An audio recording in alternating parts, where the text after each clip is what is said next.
Hi, welcome back. ഇന്ന് നമ്മളൊരു അടിപൊളി സ്വീറ്റ് റെസിപ്പി തയ്യാറാക്കുന്നത് ക്യാരറ്റ് സ്വീറ്റെന്നോ ക്യാരറ്റ് ബർഫീന്നോ ഒക്കെ പറയാം. നിങ്ങൾക്ക് ക്യാരറ്റ് മിഠായി എന്ന് പറയാം, എന്ത് വേണമെങ്കിലും പറയാം. പക്ഷെ അടിപൊളി ടേസ്റ്റുമാണ്.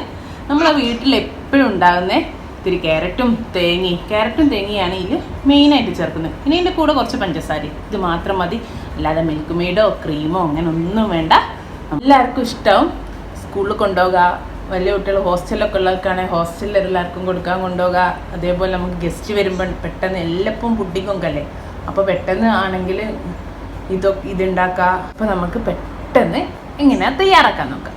ക്യാരറ്റ് സീഡ്സ് ഉണ്ടാക്കാൻ വേണ്ടിയിട്ട് ഞാനെടുത്ത ഒരു ചുവട് കട്ടിയുള്ള ഒരു തവ സോസ് പാൻ എടുത്തിട്ട് അതിലേക്ക് ഞാൻ 2 കപ്പ് ക്യാരറ്റ് ഇട്ടിട്ട്, ഇതൊരു വലിയ 2 ക്യാരറ്റാണ്. ഇത് 2 കപ്പ് കറക്റ്റായിട്ടുണ്ട്. നിങ്ങൾക്ക് ചെറുതായിട്ട് ചോപ്പ് ചെയ്യുക, ചെറുതായിട്ട് മുറിക്കുക, അല്ലെങ്കിൽ ഗ്രേറ്റ് ചെയ്ത. ഇതിപ്പോൾ ഞാൻ ഗ്രേറ്റ് ചെയ്ത കേട്ടോ. ഇതിലേക്ക് ഇട്ട് കൊടുക്കാം.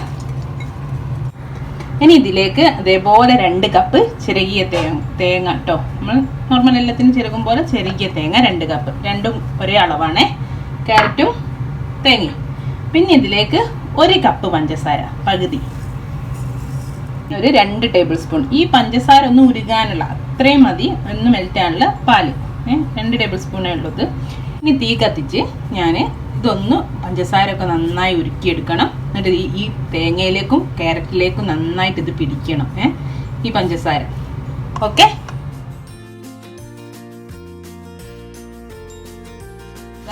നമ്മുടെ പഞ്ചസാര ഉരുകി ഇതിലേക്ക് തന്നെ പിടിച്ച് വെള്ളമൊക്കെ വറ്റി പഞ്ചസാര നമ്മളെ തേങ്ങയിലേക്കും ക്യാരറ്റിലേക്കും നന്നായി പിടിച്ചുകൊണ്ട് കേട്ടോ. അതാണ്ടോ. ഈ സമയത്ത് നമുക്ക് ഒരു 1/4 ടീസ്പൂണ് വാനില എസൻസ്. ഇതിന് പകരം നിങ്ങൾക്ക് ഇതിട്ടാൽ മതി, ഏലക്ക പൊടിച്ചായാലും കുഴപ്പമില്ല, നിങ്ങൾ ഇഷ്ടത്തിനനുസരിച്ച് ചെയ്ത് കൊടുക്കുക കേട്ടോ. പിന്നെ അതിൻ്റെ കൂടെ തന്നെ ഇത് ഓപ്ഷനലാണ്, ഇട്ടാൽ നല്ലൊരു ടേസ്റ്റ് ആയിരിക്കും കേട്ടോ. 1 ടേബിൾ സ്പൂൺ നെയ്യ് നന്നായിട്ടൊന്ന് യോജിപ്പിച്ചെടുക്കാം. അതേപോലെ ക്യാരറ്റിന് പകരം ബീട്രൂട്ടും വെച്ചിട്ട് ചെയ്യട്ടോ, അപ്പോൾ നല്ലൊരു കളറായിരിക്കും. ഓക്കെ, സെയിം അളവ് തന്നെ പഞ്ചസാര വേണം ഇത്തിരി കൂടി കുറയ്ക്കാം. ബീട്രൂട്ട് കുറച്ചുകൂടി മധുരം ഉണ്ടല്ലോ, അപ്പം ബീട്രൂട്ട് വെച്ചിട്ടും ചെയ്യേ. നെയ്യ് ഇട്ടതിന് ശേഷം ഒന്നുകൂടി വഴറ്റി നല്ല പാകമാക്കി എടുത്തിട്ടോ. കണ്ടോ, എല്ലാം ഇതിലേക്ക് യോജിച്ച്, വെള്ളമൊന്നുമില്ല, ഇതിലുള്ള എല്ലാം ഇതിലേക്കായി. കണ്ടോ, ചട്ടിയിൽ നിന്നൊക്കെ വിട്ട് വരുന്ന ഭാഗം എന്നൊക്കെ അതുപോലായി. ഇതിനി നമുക്കൊരു ബൗളിലേക്ക്, ഒരു പുഡിങ്ങൊക്കെ സെറ്റ് ചെയ്യുന്നത് അതുപോലത്തെ ഒരു ബൗളിലേക്ക് മാറ്റാൻ നമുക്ക് കേട്ടോ. സെറ്റ് ചെയ്യുന്നത് എന്താ, ഇതുപോലത്തെ ഒരു ബൗളിലേക്കാണ് എടുക്കുന്നത്. ഏത് നിങ്ങൾക്ക് സ്ക്വയറോ എങ്ങനെയുള്ള വേണമെങ്കിലും എടുക്കാം. ഓക്കെ, ഇതിലേക്ക് ഇട്ട് കൊടുക്കട്ടെ. നമുക്കിങ്ങനെ ഒരു ഇതിലേക്കൊന്ന് നിരത്തി കൊടുക്കാം. നല്ലതിൽ ഇത് തണുത്തിട്ട് നമുക്ക് കട്ട് ചെയ്തെടുക്കണം, നമുക്ക് ഇഷ്ടമുള്ള ഷേപ്പിൽ. അതിന് ഒരു 2 മണിക്കൂർ നമുക്ക് വെക്കണം. ചൂടെണ്ണിട്ടൊന്ന് നമുക്ക് ഫ്രിഡ്ജിൽ വെക്കാം. ഇത്ര പണിയുള്ളൂ.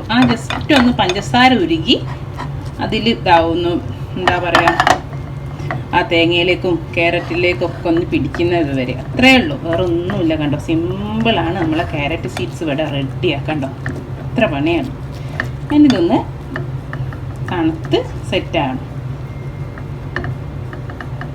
ഓക്കെ, തണുത്ത് 2-3 മണിക്കൂർ ഞാൻ ഫ്രിഡ്ജിൽ വെച്ചിട്ട് കാണിച്ചു തരാം കേട്ടോ. ബാക്കി ഇപ്പോൾ ഇത് സെറ്റായിട്ട് ഒരു 3 മണിക്കൂറോളം കഴിഞ്ഞു കേട്ടോ. ഞാൻ ചൂട് തണിഞ്ഞതിന് ശേഷം ഫ്രിഡ്ജിൽ വെച്ചാണ്. എന്നിട്ട് ഞാൻ ചെറുതായിട്ടൊന്ന് സെറ്റായതിനു ശേഷം ഒന്ന് കട്ട് ചെയ്തെടുത്തേക്കാം, നമുക്ക് കട്ട് ചെയ്തെടുക്കാൻ വേണ്ടിയിട്ട്.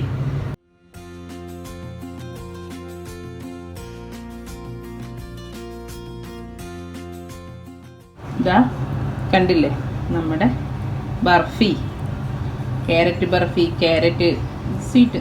നല്ല ടേസ്റ്റ് ആട്ടോ അത് കഴിക്കാൻ. ഇത് ആദ്യത്തെ ഒറ്റ പീസ് കട്ട് ചെയ്യാൻ ഇത്തിരി നമ്മൾ നല്ലൊരു സൂക്ഷിച്ച് കട്ട് ചെയ്യണം. പിന്നെ ഒക്കെ അതിൻ്റെ കൂടെ എടുക്കാൻ ഭയങ്കര ഈസി ആയിരിക്കും. ഓക്കെ, അപ്പോൾ അടിപൊളിയാണ്. എല്ലാവരും ട്രൈ ചെയ്ത് നോക്കാം. നല്ല ഈസിയാണ്. നമ്മൾ പെട്ടെന്ന് നമുക്കിപ്പോൾ ഒരു മധുരം കഴിക്കണമെന്ന് തോന്നിയാൽ അപ്പം ഉണ്ടാക്കാം, അത്രേ ഉള്ളൂ. വീട്ടിൽ എപ്പോഴും ഉണ്ടാകുന്ന സാധനങ്ങളാണ്. ഓക്കെ, അപ്പോൾ ലൈക്ക് ചെയ്യുക, ഇഷ്ടമായെങ്കിൽ എല്ലാവർക്കും ഷെയർ ചെയ്ത് കൊടുക്കുക, കമൻറ്റ് ചെയ്യുക. Thank you.